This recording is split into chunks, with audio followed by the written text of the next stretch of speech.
everyone. Welcome to Valley Homes on TV, the Milpitas edition. Todd Flesner, your co-host here, along with Deb Giordano. Hi, Todd. Happy New Year. Happy New Year, 2012. Yeah, how about that? Our first show of the year. Yes. And we're here bringing folks more information about our Milpitas community, which makes it a great place to live and to work. And we are located for this taping of this show right here at the Milpitas School District office, or it's the boardroom, I believe. That's where they hold their meetings for their board of directors. And we have our guest this afternoon. Yes. Do you want to introduce our guest? Can I say his last name? It's Kerry Matsuoka.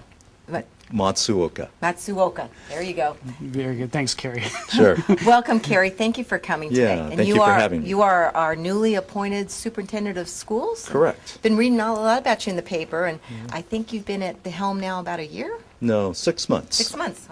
Okay, Right. good. 6 months. So tell us a little bit about your background. You're 6 months here in Milpitas, but you have a long background and experience in education. So this is my 32nd year in education. I've taught for 17 years in the classroom, mostly sciences and math, and it's hard to believe this is my 15th year as a school administrator. Terrific. And so, you came to Milpitas from local here. Yeah, my last job was superintendent in Los Gatos, Saratoga High School District, so right across the valley, but a very different place from Milpitas, and it's been, my time here has been wonderful. Terrific. Well, tell us a little bit about what brought you here to Milpitas. What is it that attracted you about our Milpitas community and the schools here? Well, it was a couple years ago, I did some reflecting about my career and education and the kind of school district that I wanted to work in. I wanted to find a place that had diversity, challenges with poverty, English language learners, immigrants, and I didn't know that I would find it right across the valley. Milpitas has been almost a perfect fit of what I was looking for. It has so many challenges and so much richness in its diversity. It's been wonderful. Well, Kerry, let me ask you, how did you get into the education field to begin with? I actually did not intend to spend my whole life career in education. My original career goal was to go into pastoral ministry. And so that decision was made towards the end of college, and I thought, I need some life experience before I go off to try to be a pastor. So I said to myself, I will go get a teaching credential and teach for, my plan was to teach for about 6 to 10 years and then go back to seminary, and I did. I actually started seminary, did an extension program right here, and got halfway through with my Master's of Divinity and stopped and decided to spend the rest of my career in education. And we are glad you stopped. I mean, I'm sure there's some other places you could have had your ministry fit, but we can certainly use you here, and thank you very much for doing that. Yeah. There's a lot of overlap between, if you think about pastoral care and ministry and taking care of the kids of a community. Yeah, that overlap is tremendous. love, compassion, and care. Right. And that's certainly what I've heard through the grapevine, talking to members and school teachers here with you being recently, active, that is what you do in the classroom. You come out to the classrooms, you meet the kids, you've met with the teachers, and I think so far what I'm hearing is you've done a great job. So. Good, thank you. Oh, great. Well, that certainly resonates with me because my parents were both educators, school teachers, and in fact, my father was a seminarian before becoming an educator. Yeah. So a lot of similarity there, and there's a passion for teaching and for that leadership of youth. And so, thanks for sharing that with us here in Milpitas. Let me break that thought, guys. Let's talk about budget. Everybody talks about money, budget, challenges. What do you see right now as the biggest challenge you have in the budget? The biggest challenge, big picture, is the question of, is our society willing to pay for public education? I mean, really big picture. Right now, short term, looks like we have a reprieve from the trigger cuts, so we won't lose money mid-year. The question of next budget year will be an unknown. So I just see so many questions in front of our society about, are we willing to pay for and invest in the next generation? And if you look at the results of the last 4 to 5 years, I would say the answer is we're not sure.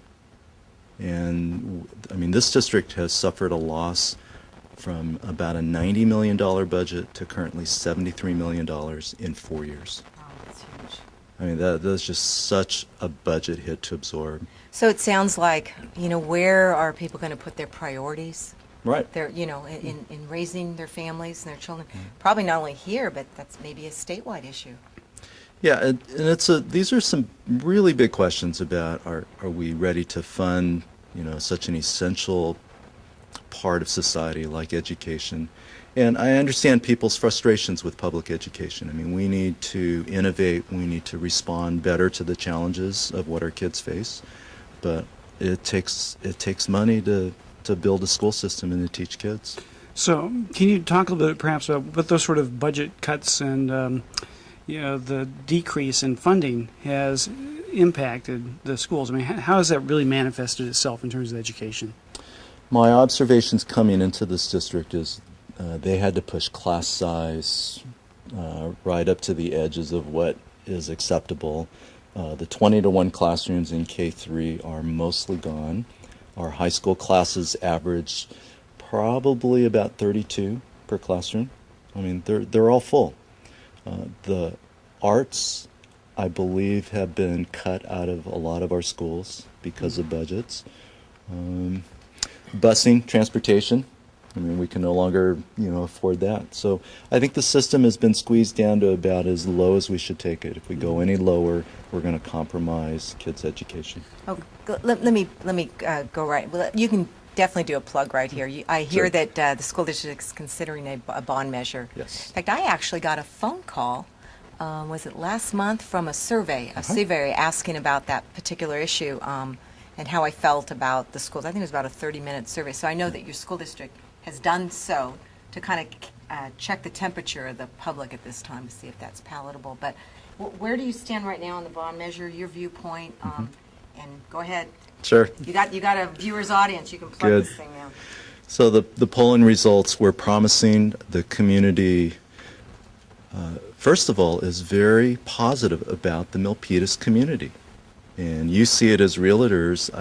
I think in spite of the economic woes, people feel good about their economic future and their city. And it also shows in their willingness to support our school district. So we are headed towards a general obligation facility bond June 2012. We're going out for a modest amount. It's not going to be a huge dollar amount. We recognize, the difficult times. But we have some basic infrastructure to fix. We have technology needs that go back many years. And we also have enrollment growth coming. And so we have to prepare for more kids coming in our schools. Very good. So the response to that survey that was done, that I take came back favorable. It did. It came back favorable. People understand and appreciate that we need resources to upgrade our facilities. The other thing is, for the most part, they trust this district with spending taxpayer dollars. Well, Carrie, just recently we interviewed the principal at Kirtner Elementary School. Went through that, and I think it was with Marcia Grilly, also your school board president, who's now vice president of the school board. But it's interesting to see how much the API scores have risen in this area. They have. And they're just astounding. You have two elementary schools over the 900 mark. Right. That I understand. And I think that that's a major drive and pull for people to come to Milpitas and locate. So, I think with you, working at the changes you want to make, what do you see, what kind of growth potential and possibilities do you see within the schools individually, and how can we work on that collectively? The term 21st century learning has been used in education now for almost 2 decades. We are now in the 21st century, and we keep talking about preparing for the 21st century. We need to move our schools and classrooms and teaching and learning into a 21st century environment. And what does that mean? Well, one, we have to get the infrastructure in place, so the bond will help. But we have to think about how do we teach and learn for this generation of students who literally have grown up with technology. And we still have an old model of education for the most part. Past generations would feel comfortable visiting our schools. They would say, oh, this looks like my school. Okay, I'm guilty. I went to Spangler Elementary. I'm totally guilty of that. So. And the world of technology, the internet, the resources available, I want to move our schools into a more 21st century environment. You know, that's a good topic. In fact, Carrie, that as you move the children through that process, they become more competitive, both at the college level when they exit your K through 12 system, and into job careers. So I think that's a very important component of education right now that maybe wasn't so critical in the years past. That's great. Today, if you're competing in Silicon Valley as a worker or as an engineer, you have to be able to collaborate, you have to be able to communicate, you have to be able to do work almost across time zones, video conferencing. Colleges are pushing into distance learning fast, and one of my visions for by the time a kid graduates from Milpitas High is that they have taken at least one course that's through distance learning, because that's the world that they're entering. Good. Well, you talked about some infrastructure needs as well in terms of growth in Milpitas, and particularly our population. You think about Midtown, and there's been a lot of development there in the last several years with housing, and more probably on the way with the Midtown specific plan. What do you see specifically in terms of needs to serve that particular community and their needs for education? We had an enrollment study done back in November, and the results were faster growth than I expected. We are going to be at 11,000 students, 10% growth in 8 years. And so we do need to build a new school somewhere in South Milpitas, and we're collaboratively working with the city. We have those plans in place. And the growth is going to happen across all grade levels, K-12, and so we do have growth to prepare for. Yeah, we also have Milpitas High School, which is one of the largest in the county as well. What does that portend for Milpitas High School and needs there for facilities? We'll be okay for a few years, but we need to have a community discussion about the size of Milpitas High and should we open another high school in the community. Milpitas We had two high schools. We did. We're standing. We're standing. We're standing in one of them. Okay, here, and I went to this high school, so there we go again, guys. But yeah, we did have two, so now we've got to deal with the one facility, and I know that's problematic. So. Yeah, and we have some time to work on that. It's a big question, and you don't open a second high school easily or lightly. There's a lot of community level questions. But it's a discussion that we will start having probably even next school year. Well, we're getting flagged down for time.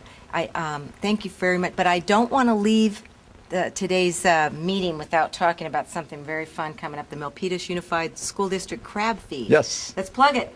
Talk about it. Yes, we have a crab feed coming up in early February, and it's jointly hosted by the Milpitas Community Education Endowment and the Kiwanis, and I believe other supporting organizations.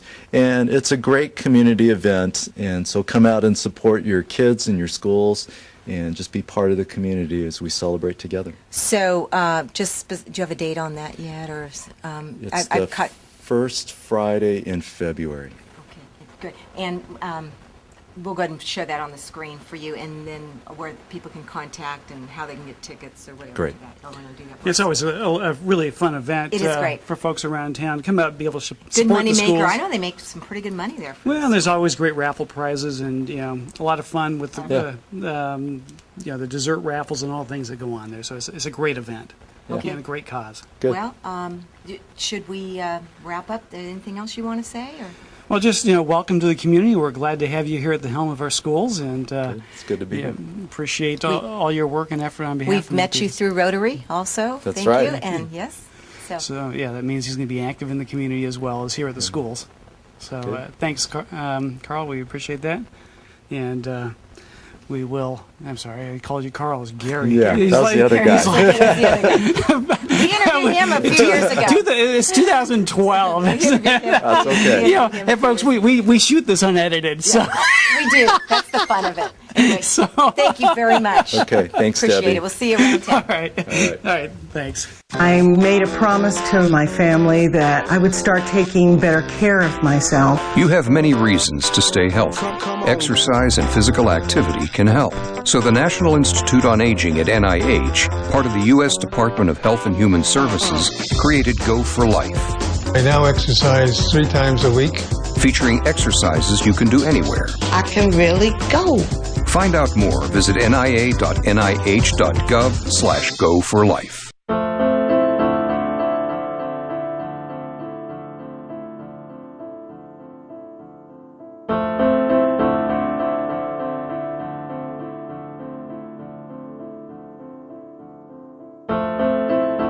Behind the wheel, there is no such thing as a small distraction. A public service reminder from the American Academy of Orthopedic Surgeons. Speak out against distracted driving at decidetodrive.org.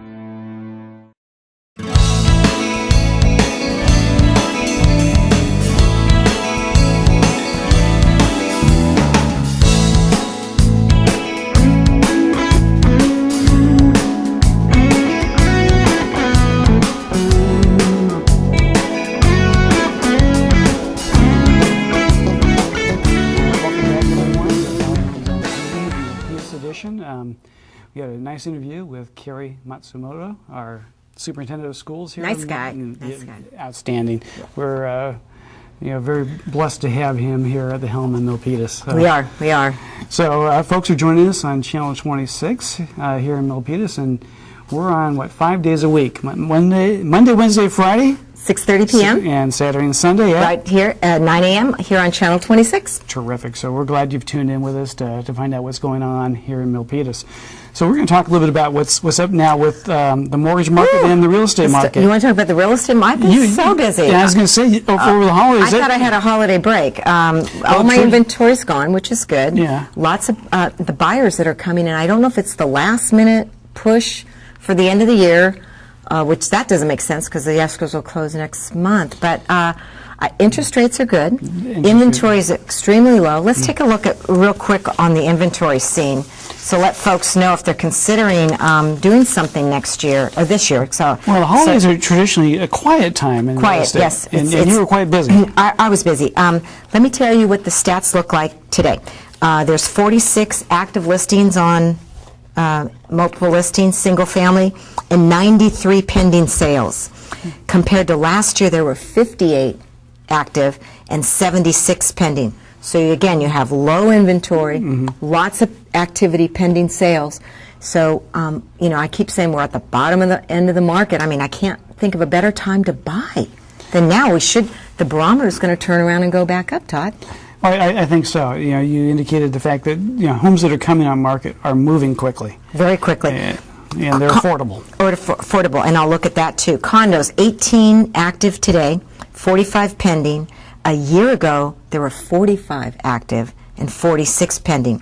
There, again, extremely low inventory, so we should see some changes in the pricing. Let me quickly look at what the pricing looks like. In November 2010, it was $567,000 for an average price single-family home and $540,000 for a median price. Today, the average price is down to $493,000 and $458,000 median price. So excellent time to purchase. Condominiums, a year ago, the price was $272,000 for an average price, $240,000 for a median, and today it's $309,000 for an average sales price and $283,000 for a median. So there is that uptick right now for the condo market. Affordability is the issue. Where do people live? Where can they afford? And it seems like a condo market is the right way to go. Well, you would expect a little bit of an increase in price with as little inventory as there is, and so there's more competition for those properties that are available. Well, you've got the great rates. Can we talk about those? Yeah, we actually are at the best rates that we've ever seen again.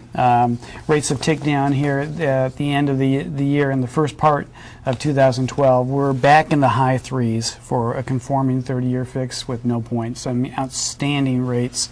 And the affordability index is there as well. There are a number of things that are going on, and maybe I could talk a little bit about what I see coming this year in terms of interest rates. Look at your crystal ball. Well, 2012, the Mayans say that the world's going to end.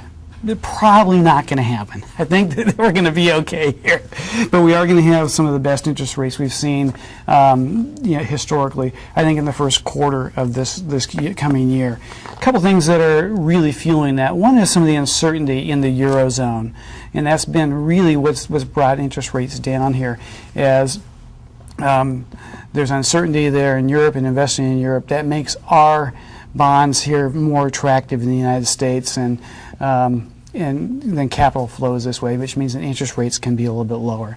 And I think that there's going to continue to be some uncertainty still in the Eurozone. It seems like every time they come up with a plan or a measure it gets talked about, we'll see the markets kind of rally around that, and then the reality of what they're talking about, which is really just more debt and restructuring that debt in Europe, tends to temper that. So I think that's going to be a big piece of it, is the Eurozone uncertainty. The Fed is going to have an active role as well as we move forward. The Fed has talked about keeping interest rate policy low here throughout the coming year. We're in an election year.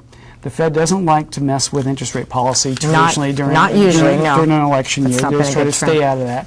And so we'll see that continue here through 2012.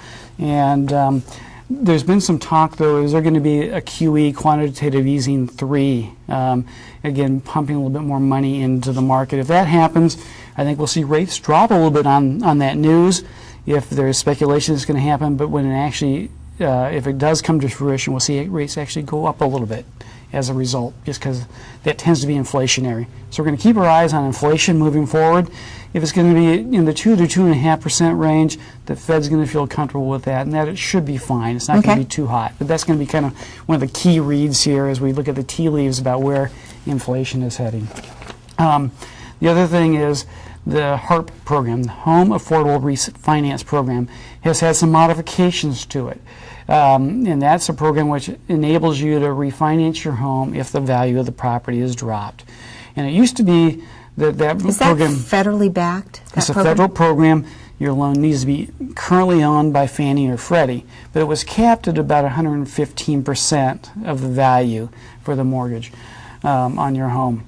That cap has been removed, and we're going to look here in the first couple months of this year as the lenders institute that new program. And so if you've been in a situation where you haven't been able to refinance because of that, because of the value of your home and the loan amount, it might be a good time to just to relook at that. And it's a quick and easy lookup to do. Or, go to the Federal Reserve, or not the Fed, but Fannie and Freddie websites, and you can find out whether your loan is owned by them. Or they can call you and you'll check it out. I'm happy to do that real quickly and easily for folks to see if they might be eligible for that. Well, Todd, I think we're going to have a great 2012. I'm looking I believe so as for well. a good one, and I'm excited, and I'm excited to continue to, do their shows for these folks and bring people from the community in front of residents and talk about issues, particularly housing and lending that affect our community. And so outlook for housing for this year? Are you? Outlook, the crystal ball. Yeah. Great. Great from both ends. So, it's a great time to buy in open houses and people coming through. And I think that what I'm seeing is the leading indicator with the interest level with buyers is there's a factor of security now. With the job growth, the job stability, whether you believe, jobs are there or not, this valley has remained very strong. And then, of course, with the discussion with the superintendent of schools, the draw into Milpitas is key. People love to come here and work and play and live and raise their families, and it's a great community. And all that translates to high buyer activity. Right. And values seem to be stabilized right now in terms of pricing? Seem to be, and there's been a little fluctuations, and we'll report that out in the next few months if people want to watch that. And great interest rates, so all that really leads to, I think, a strong market here in Milpitas. So we'll see what the new year brings us all, so yeah. Well, terrific. Well, I'll see you next time. I think we have Steve Munzel with the Milpitas Historical Society, I heard. We do. I think we have a follow-up interview. We had a show once before about the origin of the name of Milpitas. Steve's with the Milpitas Historical Society, and he's got some thoughts on that subject as well. So we may have a little debate going on about the origin. Stay tuned, huh? That's right. Join us for that as we explore Milpitas, and thanks for joining us here on Milpitas Homes on TV. Thank you.